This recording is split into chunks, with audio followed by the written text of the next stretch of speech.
agreement by consensus and by the logic of his persuasion and wisdom.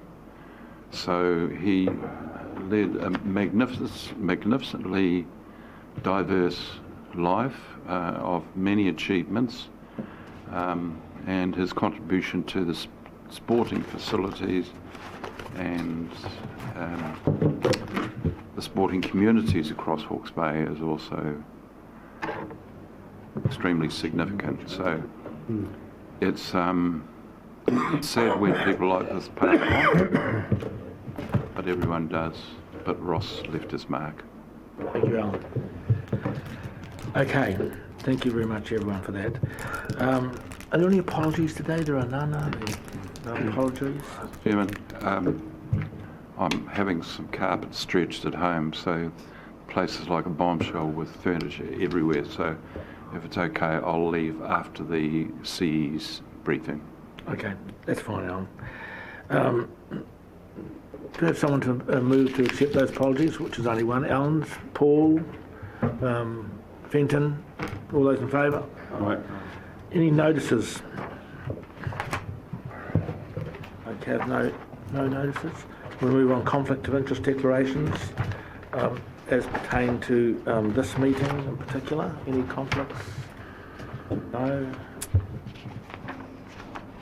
Follow-ups from confirmation of the previous minutes, which we'll have a copy of.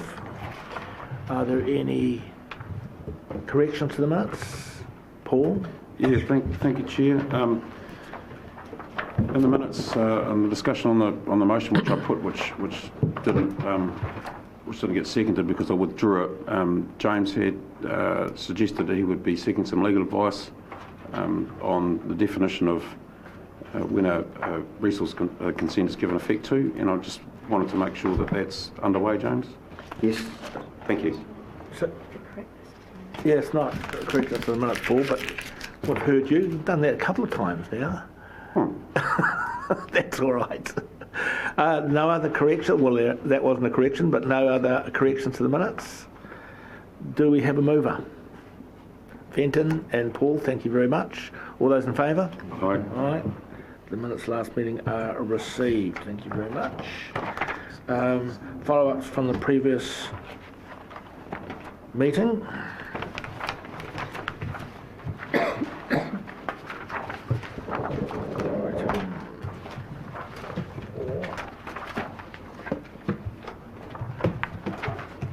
Are there any issues regarding those follow-ups? There are none. Do we have a mover to... Can I just sorry, make a comment just with regard to a Lagoima request that released information about councillors? I think if we're releasing information specifically relative to councillors, then the councillors should be brought in on that information and have the chance to make sure it's correct before it's released. Just as a courtesy. No, look, absolutely, I wouldn't disagree with that for a moment. Was there a release of information relating to councillors that you weren't notified of? Yeah. Right. Meeting attendances. Meeting attendance, okay. I saw that. Yeah, but after it had gone, I never saw the information that had been released about me before it had gone to the media, and I'd just like to double check these things. No, it's exactly right. If you're releasing information about a person, you must check with them first. Absolutely the law. Okay. So can we just check on that? Yep, absolutely. To make sure that's absolutely clear?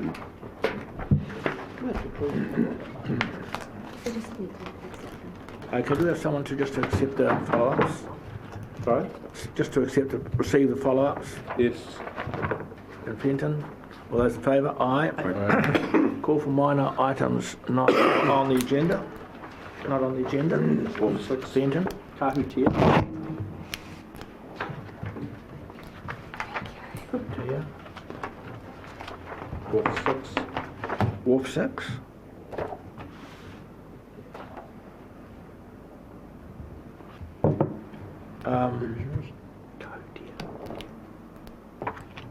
I'd just like to update on two subjects in regard Wairoa that I'm doing. Wairoa That times I'm two. just proposals. Okay. Any other things not on the agenda? Okay, thank you very much. Item 6, significant council activities. Chair, we'll just take questions and otherwise Questions, yeah. report accepted. I've got to go through it page by page, because I've got a few questions on the way.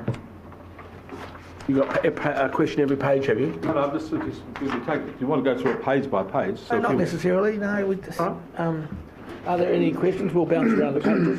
We're good at that, right? Peter first, then you're right. I'm just looking at the first page towards the bottom for Whakakī. It's got mesocosm experiment. What on earth is that? So mesocosm is basically just if you like, a subset of the environment of the lake that they want to trial. So options to see whether we can get aquatic weeds regrowing in any areas that are coming out. So it's just a subset of the habitat, if you like.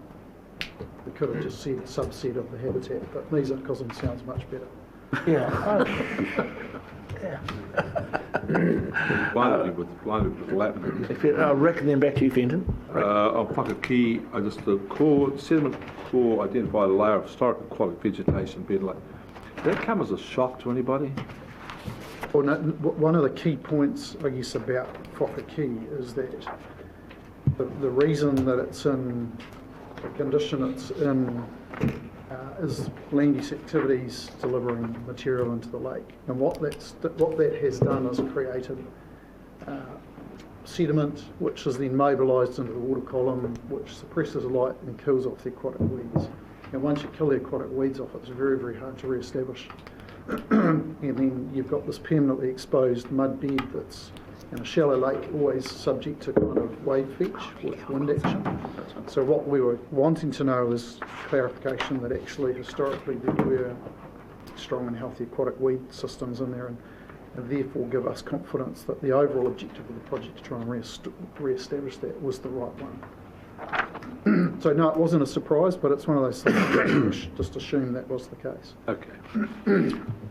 There may be a perception in the community Fenton, council then you, that Neil. it has ever been so, but there's possibly a perception in the community that it has ever been so a heavily sedimented, fine-grained, bottomed, muddy lake that hasn't supported a complex ecosystem of plant life and fish life, etc. Perhaps as a resident of Whakakī, there used to be lots of ducks and swans and the like that fed on the aquatic weed that used to lay in the lake. Well, there's no swans or ducks there now because of the siltation. Benton. Thank you, Chair. Just Lake Tūtera, the bridge engaging structure, what's that all about? I mean, is the bridge just over the channel at the end? So there's two bridges going in as part of the forestry access, and so part of that we're also putting in a gauging station as part of that activity. Thank you. Neil? Yeah, thank you, Mr. Chair. Just with regard to page 10, the bottom of the page, Marine Coast, item 19 it is. HBRC and HBMAC successful in gaining Sustainable Seas National Science Challenge Phase 2. Can we just have a bit of a brief on a little bit more detail on what that actually means in terms of the research that's gone on? How does it fit with the hotspot funding, and are there any more, are we crowding any other funding into that Marine Coast? So Councillor, it's unrelated to the hotspot funding, but perhaps to give you a more comprehensive view of what's going on in that space, why don't we bring back to an E&S committee an update on that particular piece of work. It is quite an exciting piece of work. We can get Anna to talk more about ecosystem-based management and what that means for our work and where we connect into it, and do that in a more comprehensive way, if you wish. Is there a connection with DOC going on around as well? DOC is certainly involved in HBMAC. DOC are not a funder of the work, so this has come from the National Science Challenge funding stream. as you and I have talked about before, we do struggle to get the big players to bring money into the region from a science and research and perspective. This is a really encouraging first step in that direction. What I'd really like to be able to do is come back to you and tell you that NPI have done the same thing at some point in time.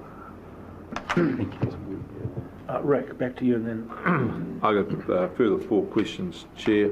Item 12, the question is, a special tribunal left to confirm and answer procedural timings. When do you expect the announcement to be made? Question, number 22, the telemetry installed, monitoring the balls in Tikakino.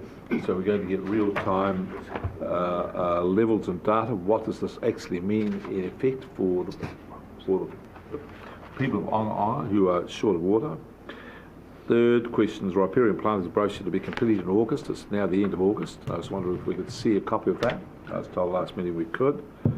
And the 5th question, next question is 41, working option building the momentum, the erosion control scheme. But you start other issues to be dealt with, and we are struggling to get more on the ground presence. So I'd like someone to describe that for a little bit more for me, please. So the first one, Tribunal? in relation to the water conservation order. I have last week I put a couple of calls into the EPA to see exactly where that's at, and I have not had a response yet, so I'll continue to follow up. But I think we're sort of obliquely aware that that it's getting close to being in the minister's hand. Yep. So, Councillor, I can do the next 2. So telemetry, so we put in a deep and a shallow monitor bore in that area. What effectively that means is we have data coming from those bores real time, continuously. It's logged. We're not having to do monthly dips. What that means in practice is that we can track and see what's happening to groundwater levels as a result of abstraction, climatic conditions, so we can let the community know the state of the groundwater level it's at. We're also able to gain better information about the relationship between irrigation and groundwater levels, as well as separating out that from seasonal and climatic normal variation. So it's just giving us a more granular look at what's happening to groundwater in that particular area in response to the particular concerns raised by residents of those 2 villages. And the possible benefits for the residents of Onga are? Well, if there is evidence that shows that activities are having an undesirable impact on groundwater, we're in a better position to manage those. Okay. So it gives us better insight into that.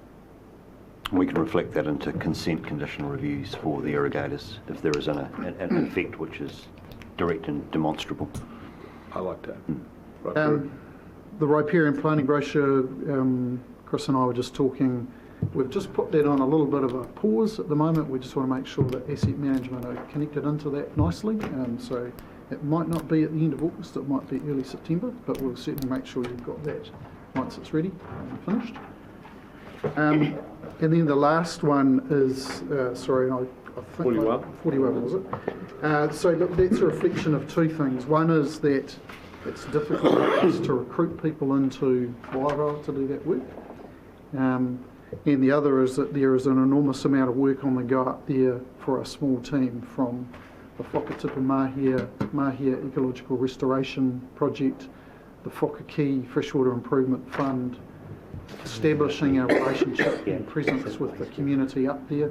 So there's been quite a lot of competing demand for their time, which has meant they haven't had as much time able to be focused on the on-ground engagement and delivery with landowners as they would have liked. We're actually meeting tomorrow to start working through how we can be more agile and turn that around so that we've got a much greater presence and focus on on-ground engagement with landowners without dropping the ball on those other important things. Thank you, Chair. Ian, you've already answered my question, which was how much work have you done on resolving the tensions between the works group and the riparian planting program? So We're best friends. Yep. Peter, and then Tom. Thank you, Chair. I've got two questions. The first relates to number 30, Chilean needlegrass. I'd never heard of this before I came on the council 5-6 years ago. It's clearly a significant issue. It's raised its head on a number of occasions in the past 6 years. My sense is that it's getting worse and whatever control measures we're putting in place are not working, but I'd like to know whether that's correct or not, and I'm wondering whether it's possible to give us a number of farms where Chilean needlegrass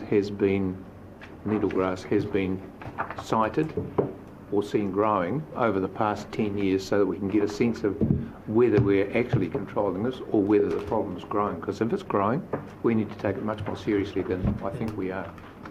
So is somebody able to provide that information? Yeah, and it's interesting, Councillor, I had a reasonably similar conversation with Kimberley about this just recently because there's been a little bit of discussion amongst landowners around how we are controlling needlegrass and how it's being spread. The view of the team is still that they have the ability to control it, so they feel like there is sufficient activity and action occurring to control the spread of it. What I suspect, and I can't tell you the number of farms, sorry, off the top of my head, but what I could suggest is that if this is an area of particular interest and focus, I can get Campbell to bring back some more information around where is it been historically, where is it now, are we satisfied and confident that we have all the appropriate measures and tools in place to manage those? I think that would be quite helpful so that we can get a sense of, sure, are we doing the right things, are we controlling it, is it getting out of hand, how much has it spread in the past few years? That would be quite helpful. Happy to do Excellent. Now, Tom. Sorry, I've got one other. more? Sorry. This is in relation to 50, 51, 52, which is HPUDs. It says there that the implementation working group was meeting anticipated mid-2019. That hasn't happened. And this is one of the things that I'm going to regret not being able to have more involvement in when I exit this council. I'm very concerned about this because all of the areas that are earmarked pretty much by Napier and Hastings for expansion through to 2045 are just further encroachment onto greenfields, and it's just not good enough. We've got to do something about this, and our saviour might be this piece of legislation or regulation that the government's looking at to save high quality soils, but we haven't seen that, so we don't know how much impact that's going to have. What I'm interested in seeing is that the quarterly reporting it mentions there in 51 on urban development metrics. So there were target types of housing that have been set up under HPUDs and quarterly reporting as to whether we're running on track with those targets or not. I haven't seen these stats for probably 12 months, if not longer, and I'm interested in seeing how that's tracking. If we could perhaps report back at the next council meeting. Yeah, so we'll take that as a follow-up, but I think the comments you make around the national regulation that's coming in there is going to be, I think, cause for that group to have a hard look at those and figure out whether they're aligned with that or not. Thanks for raising that, Peter. I just want to talk a little bit about it because HBUD is toothless, and Rick and I visited a property which has been redeveloped, beautiful class 14 soil. Oh, yeah. It was kind of a tragedy, really. We do need development, but we've just got to stop going on these fertile soils, and I'm just not sure how we go about that because it is totally being ignored. Oh, it is, yeah. Tom, and then to you, Neil. My question relates to point 63, Tamata Park. Two questions. Who and what is the Jack's Land Development Subcommittee? What is its mandate and where does that come from? And what's the content of a funding application to ECCT? Yeah. So that's basically the Tamata Trust. So we are providing assistance to the trust that manages Tamata Peak. So we haven't, Regional Council hasn't submitted a funding application, that's been through the trust. We're providing advice to the trust about plantings and the types of things you do in a What trust are you talking about? This is the trust that looks after Tomato Peak. Māori Peak Trust. Māori Peak Trust. So they've purchased Jack's land as an extension of that park, and our regional partner team is providing advice to that trust on how to develop that site into the park, and that trust has put in a funding application to the ECCT for some funding to allow development of that site. So you're probably aware there's quite a bit of controversy at the moment around bikes versus dogs. Are we involved in that in any way? Do we have any So there are a number of position on any of that? Yeah, so we have a number of engagements with the trust, with the other councils, with Hastings. There's an operational meeting and more of a governance meeting, so those issues are traversed through those meetings. The Chairman and I met with the Mayor and Chief Executive of the Hastings District Council earlier this week and discussed this matter. We've got a longer term strategic question around the role of both councils in the management of the park, given at the moment it is a complex arrangement between a trust and then two councils who are responsible for dealing with many of the issues that arise from the management of the trust. So, and more trust to come. Well, we're effectively responding to decisions made by the trust over which we have a limited amount of influence. We obviously have a management contract for the maintenance of the park itself, but we're not in the driving seat, if you like. So whether that's a sustainable and satisfactory arrangement is something that we'll have to consider in the next triennium. Debbie? Thank you. Two things. Just to comment really, there's been a lot of work done in the biosecurity space for possum control, and I was just going to stress to please stay vigilant because I'm seeing quite a few dead possums on the road at the moment. And the other thing, the Paronga Hui on the 20th of August, just like to comment on that. We had out there DOC, Hawke's Bay Regional Council and District Council. So in total we had 15, I think it was 15 staff, and then 6 councillors from both the councils and committee members from the two councils. Sadly, we only had about 5 locals turn up. It was a really important meeting in terms of bringing all the providers, service providers, into that one area. It's because people don't want to go to meetings and be told, oh, that's a regional council, that's a district council. The takeaway from it was just tell us, is this safe? Is it safe to swim? Is it safe to take our kaimoana seafood? And it was certainly well appreciated by those who were there. I think it was particularly insightful for Mayor Alex, who really got the importance of working with the other regional authorities, and that would include Ministry of Health as well. That would have been a valuable addition to the Hui. But next time I just wonder how we can take that model and add the value across the area that we're going to far wider than just the 5 locals that were there who did get value out of it.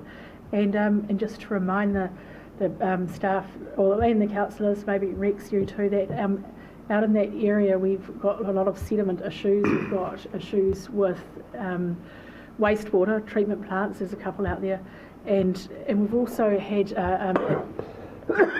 coastal inundation that went through in 2011, a weather bomb that's caused a lot of sediment. So it's not just what we've done in the past that's causing issues out there, but climatic variances, and also which have had a huge impact on our work and what we need to do out there. And also to remember that a lot of those villages are actually, their livelihoods depend on the surrounding farmers, so it is a package deal when you're going into those areas. But thanks, Penny, for the work you did in establishing that day, and I'm sorry there weren't more locals there. Yeah, thanks, Mr. Chair. I just want to go to item 48, CHP issues. Can you tell me what CHP issues we're talking about here? Yes, I can. Thank you. Through you, Mr. Chair. This is in relation to the Environment Court supplementary order in regard to Central Hawke's Bay wastewater discharge. So it's wastewater, is it? Okay. Yes. That would have been clearer in the paper if it was. Okay, sorry. Okay. Did you? Well, look, just a comment. Sure. I can read between the lines and understand that it is that place, but can we get a bit of structure into this report and identify? For example, we've got tomato mushrooms at the top of that, and we've got a number of consents on hold. I've got a question regarding the Landcorp Napier City Council discharge into the estuary. Are there any other consents either on hold or under consideration or actively engaged upon in regard to stormwater into the estuary? Can we have some structure around, we've got Waira District wastewater, then we go into Heretaunga Plains Aquifer consents and then CHB issues. So can we put some structure around local authority consents perhaps in that process, other consents, and then the other one that I'm interested to know is actually Councillor Hewitt touched on it in regard to other wastewater consenting and activity. So what I'm suggesting is we have a very clear, concise indication of, and this is significant activities of council, and my take on this is we've had no significant engagement in the first part of the month, July, August, around our wastewater consenting, stormwater consenting. Is that true or not, that we've not engaged on these issues?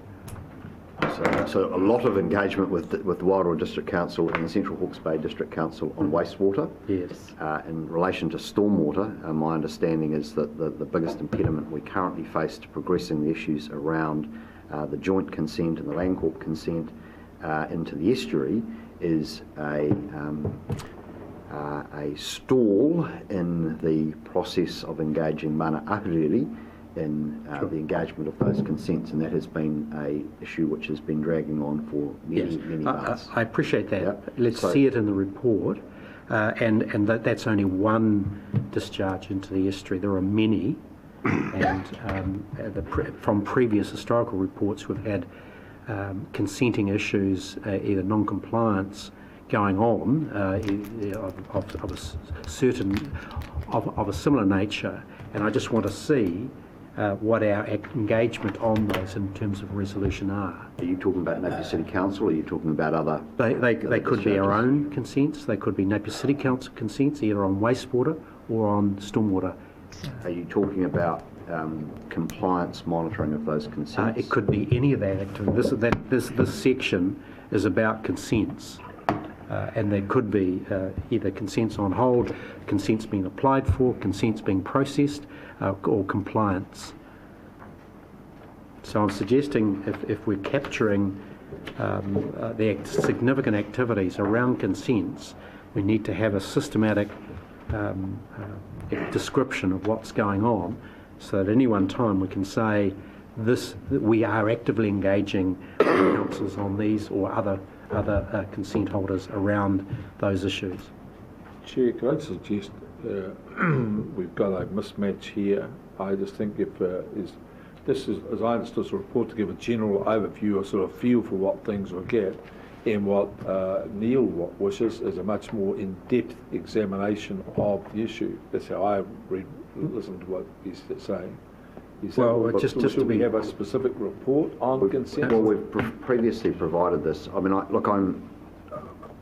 I really want to satisfy Councillor Curtin's request, but yes, month after month we keep keep failing to deliver you. And actually, I have to be honest with you. When I listen to you, I struggle to understand with quite specificity some order in the report would be a good start, so that we're clear that we're dealing with local authority consent. This is a report on our activities in relation to, for example, local authority wastewater consents. And we've got a little bit of detail on Central Hawke's Bay, a little bit of detail on Wairau. Yes. Perhaps we could just have another little note on Wairau, on Napier City and Hastings District to complete that picture. It's only a comment here to say there's been no activity or we have engaged. I see. So you'd like us to indicate if there has been no activity in the last month in relation That's correct. to those, That's right. Okay. And what I'm saying, in addition to the wastewater consents, there are a host of stormwater consents, and one is mentioned in regard to Landcorp, and I'm suggesting if we could have some indication of either active engagement or no active engagement on the breadth of those consents. Okay. And that stands apart from the in-depth report that Councillor Bark has talked about, which I understand is going to be produced in September, October, November, sometime then. So look, in relation to that last point, I think the possibly what you may be expecting to see that doesn't come through is the fact that the Napier City Council consents have sitting in behind them dozens, possibly, look, I don't know, Chris might know, hundreds of discharges that they then manage as part of effectively, Sure. So they are required to manage all of the discharges to stormwater within their network, which includes a whole bunch of point sources from various different industrial Yes. and what have you. So in any given month, they have a high degree of activity going on within the Napier City Council boundaries around managing discharges to stormwater. You're aware, obviously, of the campaign we've been having around raising public awareness of those discharges. So they will be managing lots of different discharges. Sure. We are managing, therefore, their overall compliance with their consent. So there may be a level of activity that you're interested in seeing, which sits within Napier City Council, that we would, we can request from them information and bring forward. Just don't want to elaborate too much, but I would have said it was significant that we were engaging in a public campaign about contamination into waterways. I would have liked to have seen that we mentioned that as a part of activity. Yes, no, look, that's fair enough. I'm not sure whether that was in the last months or not, but we are engaged in a campaign, and yeah, I think it was actually in the last maybe 2 even. We indicated the level of resourcing we're putting into that relative to Napier City Council. I don't recall whether it was in the consent section or otherwise. So any reader, any on. ratepayer can see we're actively engaged in managing this issue. Understand. Thank you, Neil. Tom? Yes, so I have a complementary issue, and not sure whether this is a report to Councillor Barker's point or whether it's the broader substantive report on this space. But it seems to me that in these weekly reports we get about consent applications that there's almost always applications being filed for discharges of wastewater to land, residential consent applications, and it just they come washing over us, and I've never seen any. I have no sense of how much of this is going on, and I have a contractor who comes to my house every 2 months to do a particular piece of work, who lives in Miami, who is constantly telling me that there's craziness going on out there, that there's a water table that is basically a 1/4 of an inch from the surface, and more housing permits are being given to dump wastewater on this land, household waste, and it just seems like I'd sure like to get a better understanding of what the volume of this is, and it seems to me we've always kicked a touch in the too hard basket, getting on top of what is the full extent of residential waste dumping onto on top of our aquifer, and whether that's cumulatively something that's becoming a huge issue, a worrisome issue, or non-issue. But we see the applications filed, and then we never see any further report really as to, I guess I assume they're treated pretty routinely, that they keep popping up and they disappear, and I don't know what happens to them. So at some point I'd sure like to hear more about this and what its implications are. Look, I think we'll provide a briefing on that. I can assure you that to be successful in obtaining consent, you have to meet a bunch of performance standards in terms of the wastewater treatment system that you install, and part of that is a calculation around the surface area required for the volume that you are discharging, and so the cumulative effect of multiple treatment systems on top of the aquifer is managed essentially by that area required, so that you don't get into a situation where. But aren't at that point, are we not already pregnant if Napier City Council has permitted a house to be built on a particular piece of property? Now what? No, well, look, they cannot issue a building consent unless there is a compliant wastewater discharge consent. So the building consent and the sign-off for the property is contingent upon having a consent from us for a wastewater treatment system that meets the standards set out in the Regional Resource Management Plan and in the national standards around that. And the cumulative effect, which people are concerned about, is dealt with through the area of discharge and the volume of discharge that is permitted. So does that all suggest that we effectively do have a veto over the extent of residential housing development on sensitive land? Well, we do by way of virtue of the size of treatment area and discharge area required. So it would not be possible to put high density housing with each and every one having their own wastewater treatment system discharging to land unless there was sufficient land to absorb the contaminant load that arises from that. So there is a process in place to identify that. The bigger concern, frankly, has been the legacy septic tanks and what have you that don't meet the modern standards. And we have had a compliance program over the last couple of years over the Helitonga aquifer, particularly in relation to source protection zones for municipal supply, to identify those sites and have them remedied. So that work has been going on. Whether or not the standards are sufficient, all those sorts of things, I'm sure, could be debated by experts at the margins. But look, I think it's of such significance that we should provide a briefing to the Environment Services Committee in due course. I won't commit to doing that necessarily in a couple of weeks, just because of agenda load. But I think it is an important issue for Council to understand how that's being managed. Thank you. Just a follow-up from that, Chair. James, are you suggesting that the 100-bed facility, which is proposed for the RSE workers, is not high-density development then? What I'm saying is that, and there are some concerns with that consent application, particularly in relation to proximal municipal supply that's being worked through.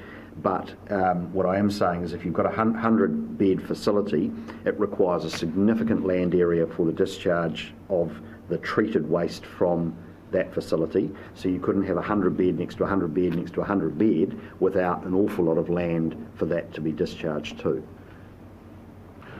Okay. Thrash those out. Mover? I'll move, yes. Thank you, Peter. And your second, Rick. Thank you. All those in favour of receiving? Aye. Thank you very much, councillors.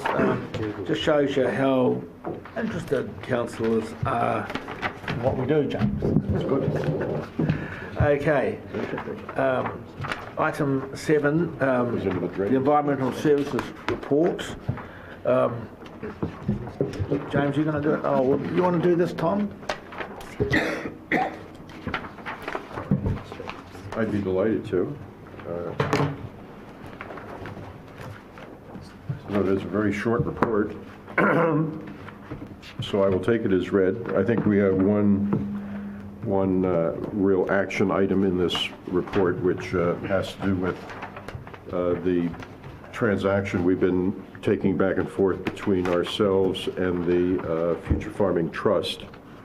And I think we're about to close the loop on that if we accept the recommendations that are here. The trust deed was presented to our proposed trust deed was presented to the trust at its organizing meeting and discussed. Then subsequently, I think approval has been communicated back to staff.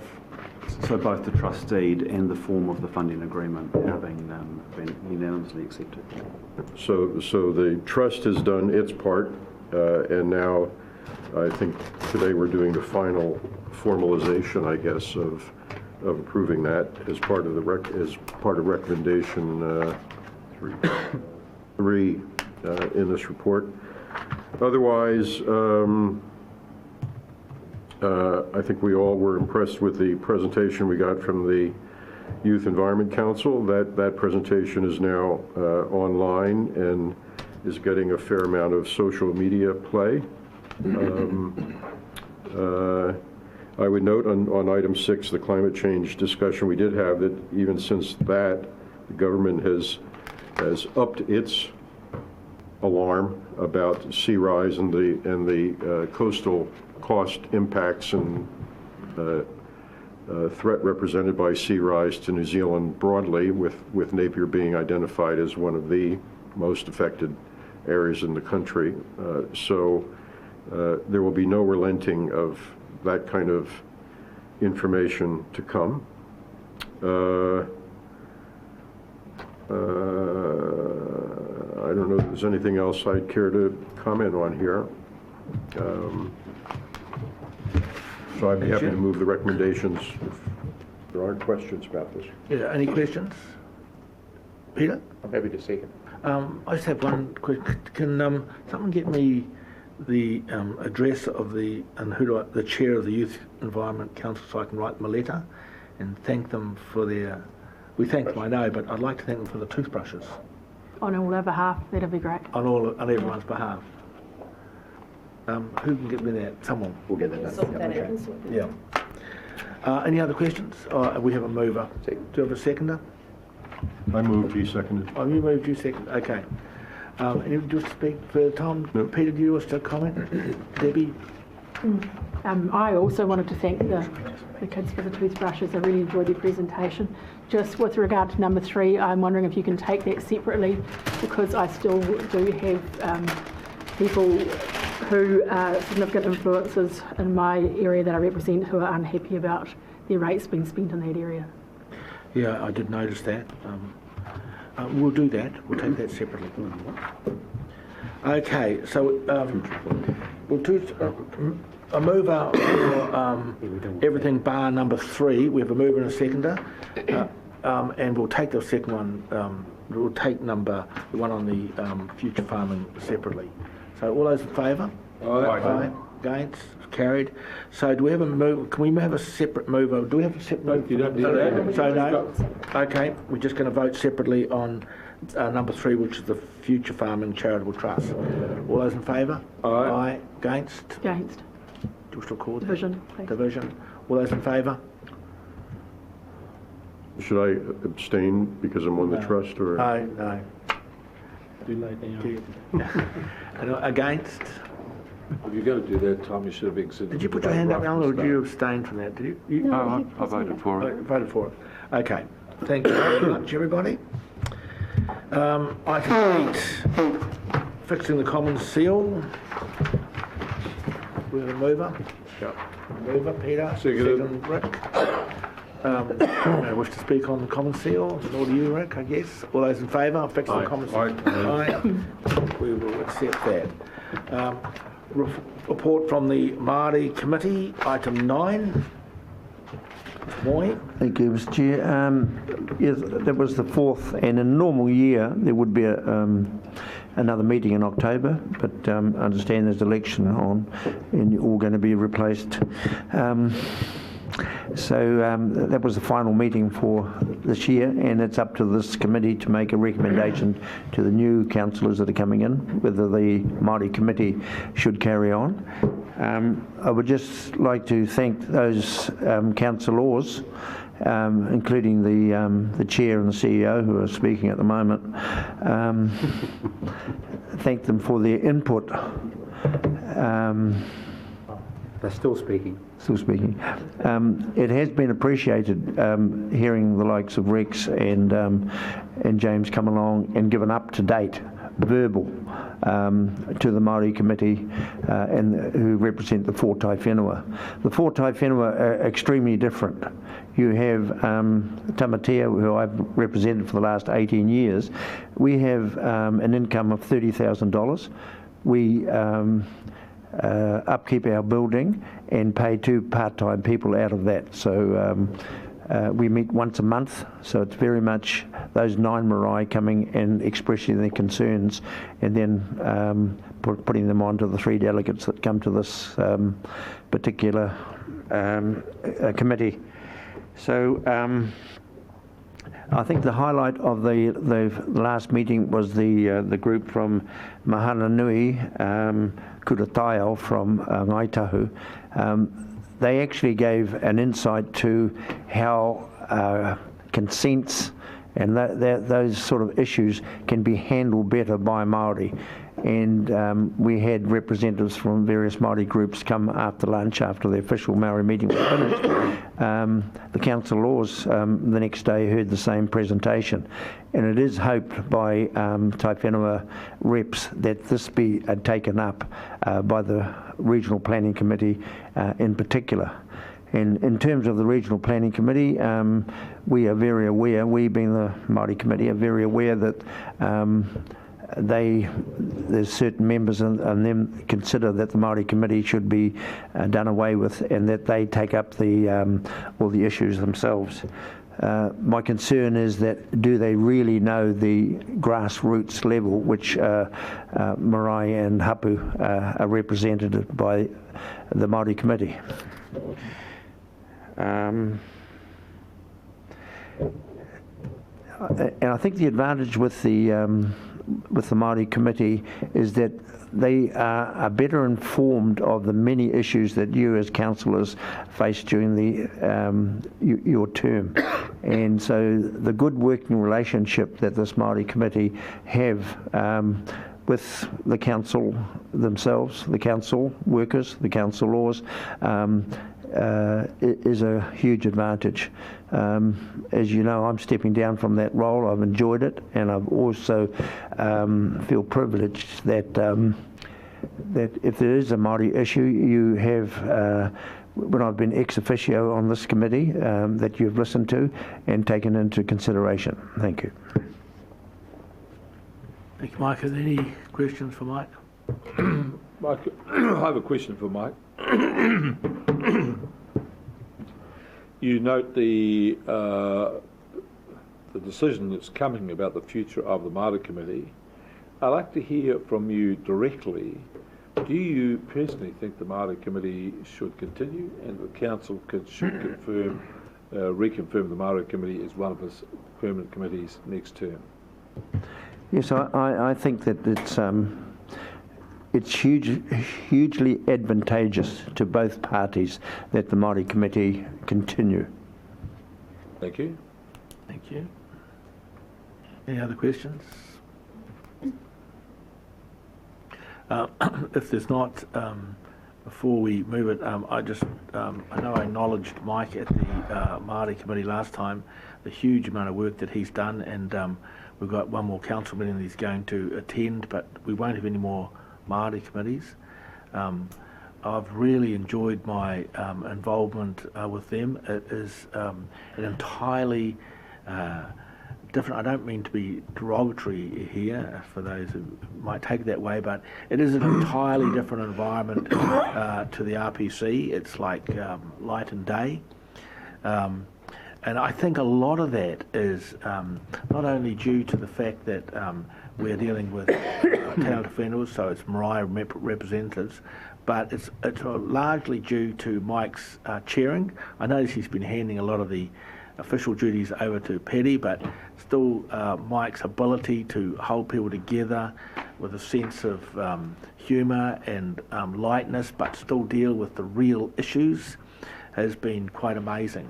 It hasn't been easy for him over the last long period of time that he's been on the council. It's a period of change, and he's taken a bit of, he's been used to that though. He's used to taking a bit of heat, but Mike, you've done an amazing job chairing that committee, holding it together, and I certainly endorse the fact that whilst this is an issue for talented whenua to resolve between treaty claimant groups and Tai Whenuas, I would be greatly saddened to not be able to attend the Māori Committee with the grassroots people that we have there at the moment. So great. I think we all owe you a debt of thanks in this, and look forward to when we send you off and back to your farm and your beautiful wife who will sort you out. So, are there any other questions for Mike? Otherwise, do we have a mover to accept his report? Happy to move, Chair. Thank you, Paul. Second, Rick. All those in favour? Aye. Thank you very much. Let's move. Okay, item 10, we're not going to make lunch, I wouldn't think. Item 10, a report from staff on the Regional Planning Committee. Who's going to report on that? Tom? I can talk to it. Obviously, officially, there was no meeting, so there are no recommendations from the committee. So, but for those that were in, so there was no quorum, so that was the reason that the meeting failed. The morning was a workshop around a piece of advice that staff had been requested to procure. It was a long debate. It culminated in an outcome for further direction, written direction to be given to staff around what's next. And you may have seen that email, and that discussion's continuing in the background, just to make sure that we're absolutely clear on what's been asked for, because it's what's come through is, in my view, quite different for what was discussed around the table. But I think we're having a constructive conversation, and I think the proposal that's been put forward, can usefully be met. So that was that issue, and then the rest of the meeting, once the quorum failed, beyond the workshop, was just a further discussion specifically around issues raised by the technical advisors on certain issues from the tank plan change. There was some progress made on those issues through the workshop, I think.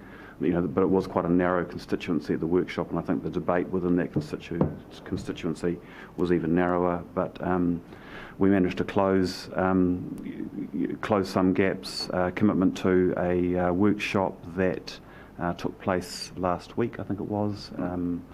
Councillor Bailey, Councillor Bevan, and Mr. Mohi attended that. Who was also attended by a technical advisor from the Regional Planning Committee. And again, I think there was further iterative progress discussion, and that will all come back to you in the fullness of time to what will hopefully be a regional, the next Regional Planning Committee, I think, which is on the 18th of September. And that is, it's the current intention is that we bring a decision for notification back to this committee, but it is quite a short turnaround. It's a 4-week turnaround on this occasion, and very difficult to provide, an absolutely 100% accurate Section 32 report, updated Section 32 report at this late stage when we're still closing down aspects of the plan change, given that the Section 32 report is an analysis of the plan change. But nonetheless, look, we're going to give it our best shot, and we'll just see how it'll be effectively over to decision makers on the day. Thank you, Tom. Questions, Paul? Yeah, thank you, Chair. Question for James, I suppose. Look, I'm conscious that the quorum probably didn't come about for the last meeting because of illness more than anything else. But is anything been done to ensure that we can have confidence that people are actually going to be attending from both sides at these meetings beforehand rather than? Yes, so we took from the last failed quorum meeting request to do a ring around beforehand and ascertain whether or not we're likely to get quorum so we can cancel the meeting in advance. So we'll be doing that as a matter of practice, but I have to say it's not it's an interim solution. The more satisfactory solution in my mind is to change the quorum level in the committee to one which is more practical given the size of the committee. Yep. So, I'll then back to you, Tom. Alan, back to you. Chairman, can Tom just remind us who comprises the RPC subgroup? from the top of my head, so certainly representatives from Heratonga and Mana Hariri. Mike Mohi attended the most recent one. Representatives from Niki, councillors Bevan and Belford, Councillor Barker attended, Councillor Bailey has attended, the technical advisors attended the very first workshop. There was a second workshop that had poorer attendance, and the most recent workshop was just tyranny of time and pressure to turn it around. We couldn't get a large group attending that meeting because we just had to get on with the meeting. Was that composition determined by council resolution? So no, it was determined, was suggested basically in discussion at the regional planning committee meeting prior to the last regional planning committee meeting. So as a suggestion, I can't remember. I think it was more of a direction to staff as opposed to. I don't think we've formally voted on or progressed TANK for 3 meetings. So I think it was just a discussion and a recommendation to progress matters. So if this group is doing, or has been delegated with to do most of the head work, how will there be effective liaison between that group, the RPC and TANK? So it's a good point, and I think the mandate of the group has effectively been, in my view, to sort of encourage and support further, advancement of these interests, and probably in some degree, a degree of a further, more detailed observation of this, iterative process. So it's never been suggested that the subcommittee is actually making any decisions or taking any decisions. They're effectively observing the conversation. There's some useful input, and so the decision making will be, that process as best we can will be sort of reflected in the report that you receive, but the report will come back to the ultimately the decision makers in the form of a decision paper on the 18th. In terms of the TANK group, we have had, I think there was at least one official meeting with the TANK group to give them the update, and I think certain individuals have been keeping a watching brief on what's going on, but this is effectively a process that is sort of has developed beyond their involvement.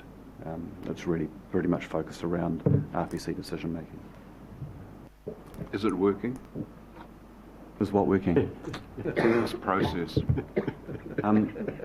Given that TANK have done all the work in the first place. So let me try and answer it this way. Find out on the 14th. The 18th.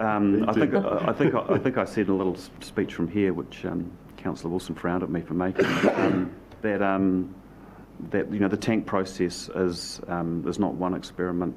The TANK collaborative process is not one experiment, but it's 2. And so the collaborative process was the first part of that, and looking for all its flaws.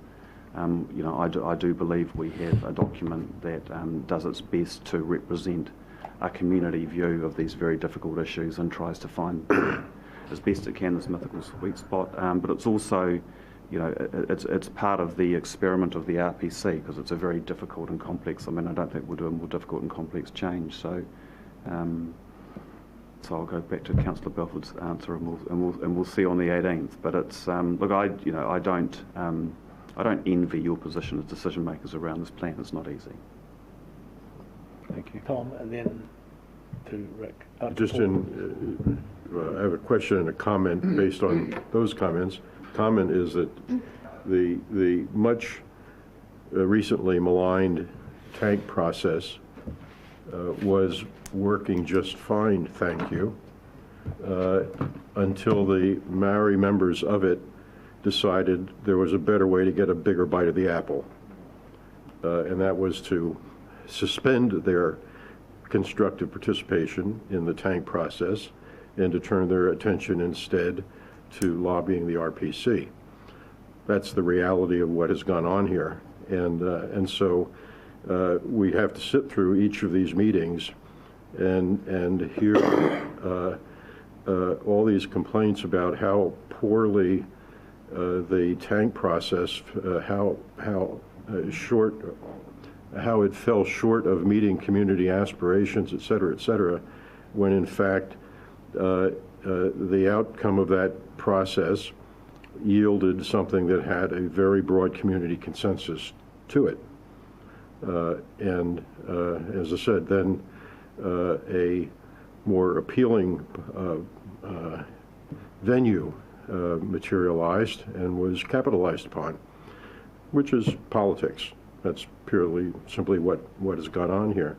What I want to know is, are we at the point where at the next meeting of the RPC, the staff is recommending a plan change, and that plan change will be voted up or down in the RPC meeting? Is that where we are? Because we've now had umpteen hours of negotiating sessions to resolve issues of one sort or another, making some movement, some progress along the way, to be sure. But are we now, are all parties coming to the next meeting expecting that that is what's going to happen? A recommended plan change will be put before the RPC and accepted or not?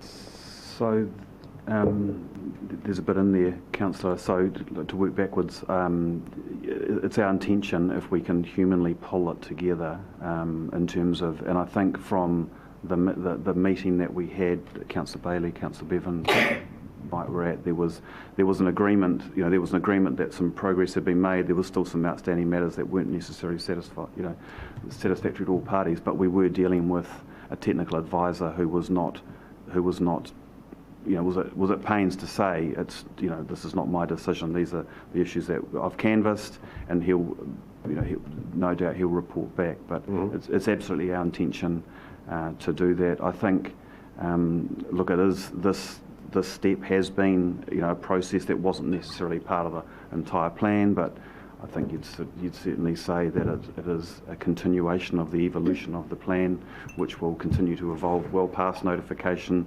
beyond all those processes. Right. So understand that it has nearly been a year that we've been debating the tank plan change. But it has continued to develop, and I suppose if that's the process that we've had to go through. I mean, I'd probably, Paddy, do you have any comments? I don't think you answered my question. So we are bringing a decision it is our intention to bring a decision to you on the 18th. Yeah, I know. Vote it up, vote it down. And I think we can do it. It's just what happens on the day, whether it is it comes to a decision or whether we've had a number of deferrals on the matter. It's that side of the table. Who's next? Was it you, Rick? Sorry, I just want to respond to Alan's point. I think the report is unfortunate in that it identifies this as a subcommittee. It implies it's got some structure. I just want to assure you, Alan, it's not. What it was that a previous meeting of the RPC, where we were going backwards and forwards over definitions and words and trying to find a pathway forward. It was agreed by the whole committee, a small number, would see if they could negotiate the way through these things and bring back a recommendation. Everybody was there. That's what we said we'd do. And it's just that the participants of it grew from 3 or 4 to 5 or 6 to 7 or 8. That's what it was. And the negotiations still continue. It was that there were some misconceptions on words, some explanations required, some reassurances given. And from my reading of it, yes, I think significant progress has been made. People feel a bit more comfortable, and we're now, I think, in a turning point. And the turning point is this: we either have a plan or we don't. That's what we get to, and I think people are accepting that the notion that if we can get a plan, it's better than having no plan, because a number of things which we currently have decisions on aren't solid on planning processes. For example, the council to say no more water takes is a council decision, not a planning decision. It's a weaker decision. Whole pile of other things. So I think it's in quite a positive space. The meeting I had to leave, unfortunately, there was in court. I stayed for quite a long time. Really good progress was made. I have reports from the chair, who was in a position to remain there longer, that even more progress was made. So I remain optimistic. And this is a challenging thing to get through. I'm not quite as in Tom's camp on this. I just think these are negotiations. You just have to work your way through it. I think it's patience. We just need to be patient, and I remain optimistic. So I just, will it work? Well, who knows? We find out when we get the report back, and people have to decide. And the choice will be between a plan or no plan. That's the choice. Peter? Yeah, thank you, Chair. I'd love to be able to share Rick's optimism about this. Unfortunately, I don't really feel like that. I don't think any plan is better than no plan. I think any plan is as bad as no plan, maybe worse. So I'm making a comment. This is not a question. And going back to the points that Tom made before, the biggest frustration about this whole thing is that the process has been captured. And go back to when the terms of reference for the Regional Planning Committee were negotiated. It was agreed that when a plan change was brought to us from the stakeholder group, as has happened, that the Regional Planning Committee would take due regard for the recommendations that came before it. That's completely gone out of the window, and we're now embarked upon a completely different set of negotiations, which have in many cases got nothing to do with the recommendations that came before us. So we're completely ignoring, in my view, our own terms of reference, and that's an incredible frustration for the 30-odd stakeholders that sat there for 6 or 7 years and gave it their all and made so much commitment and made many compromises on the way through and got to understand each other's viewpoints, and all of that's just disappeared. It's just an incredibly frustrating process. Any other questions or comments? Yeah, I'd just like I attended the subcommittee mainly because as a temporary delegate for Te Whare Toa, I just wanted to catch up. I share Peter's frustrations that it's just one or two people are leading this, and there's the majority of Māori delegates, if I may say so, don't quite understand how complex this is, and so they're being led by people that are running this, I won't call it a sideshow, the subcommittee.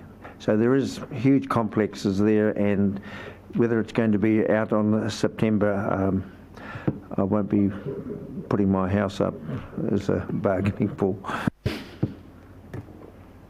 Peter? Move, Chair. That helps. Second, Chair. And Peter will second. Finish the talk. Peter? No comment. No comment. No comment. Nothing further. I do. I'm very hopeful that we will get a resolve next month.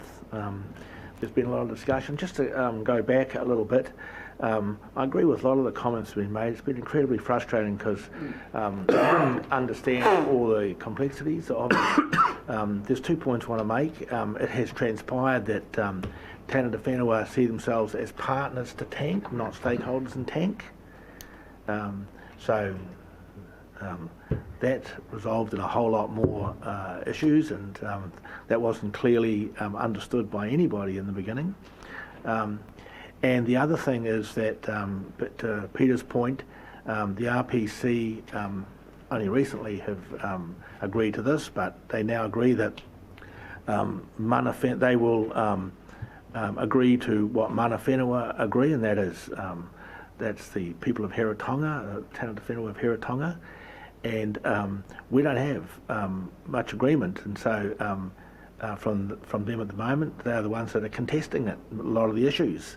So that in itself has become a bit of a struggle, because we thought that they were embraced in the process all the way along, and every time I went to a tank meeting they were there, but they're not necessarily there on all the issues now. So the complexities developed following really the conclusion of the community process. A whole lot of new complexities came up. Nevertheless, I do think there's been a lot of compromise on all sides, and I think we might have a deal for our community that we can all agree to, and hopefully that is the case. Because one thing is certain, I will not be agreeing to any deal that compromises the lives and the futures of the people of Hiratonga. And I have put that very firmly in place, and I will be continuing that. So I tend to agree with Peter and disagree with Rick on this. A poor deal, well, I will not be agreeing to a poor deal myself.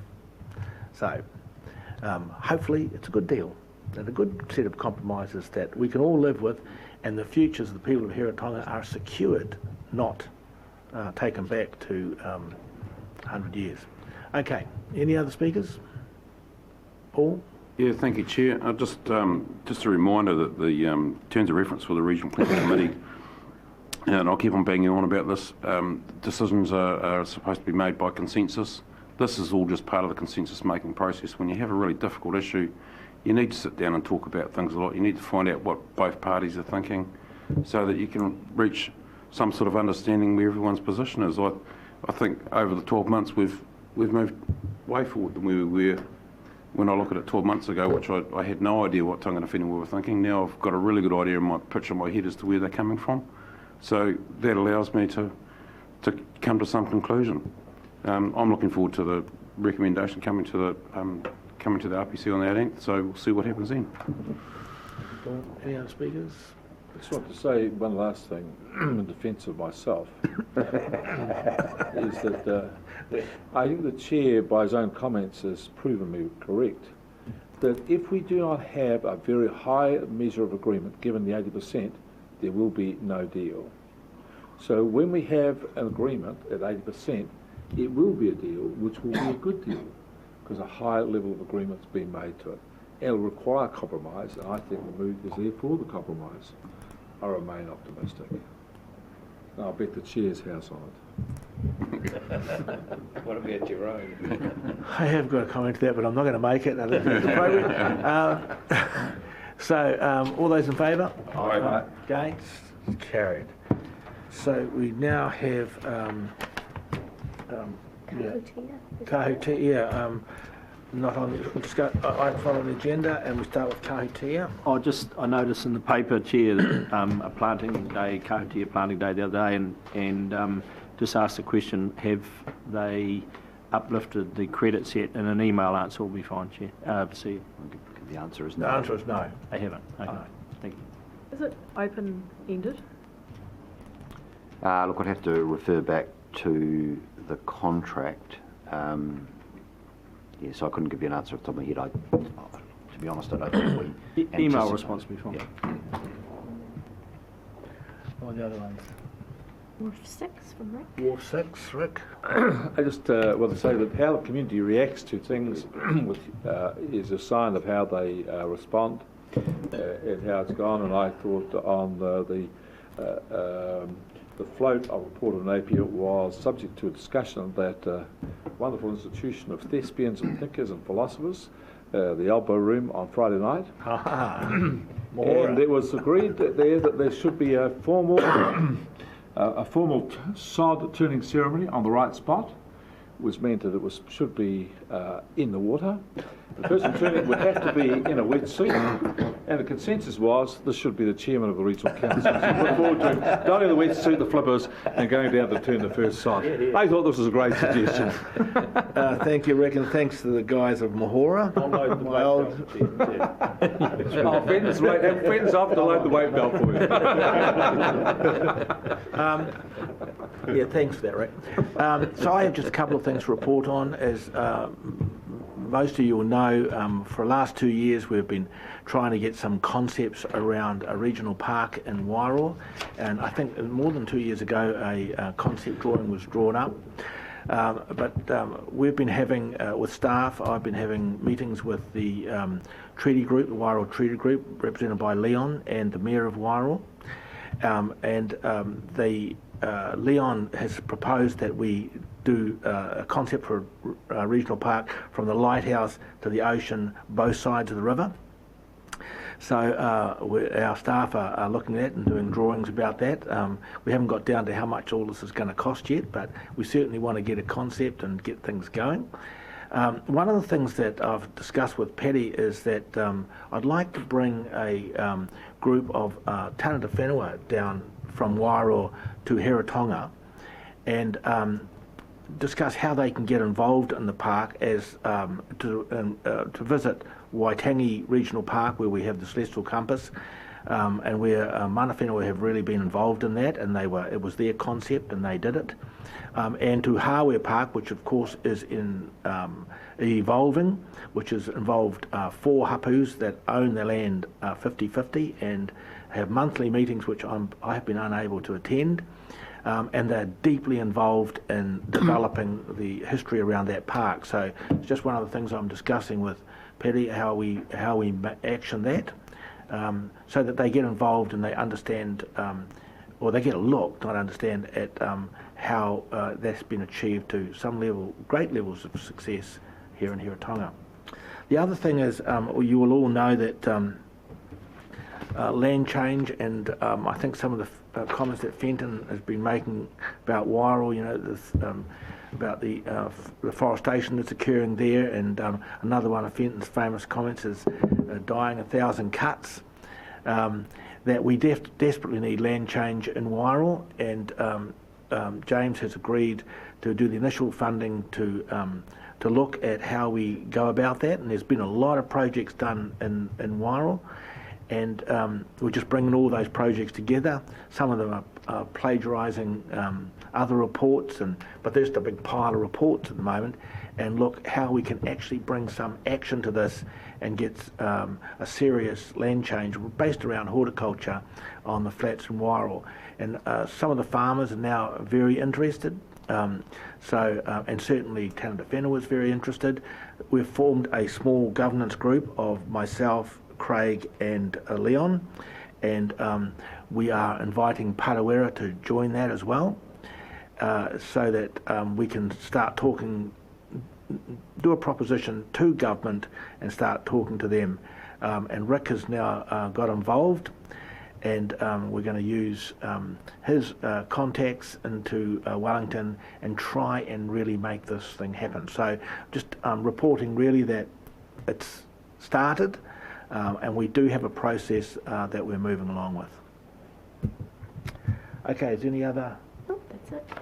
That's it. Thank you very much. We actually have someone coming in at 11 o'clock to talk about.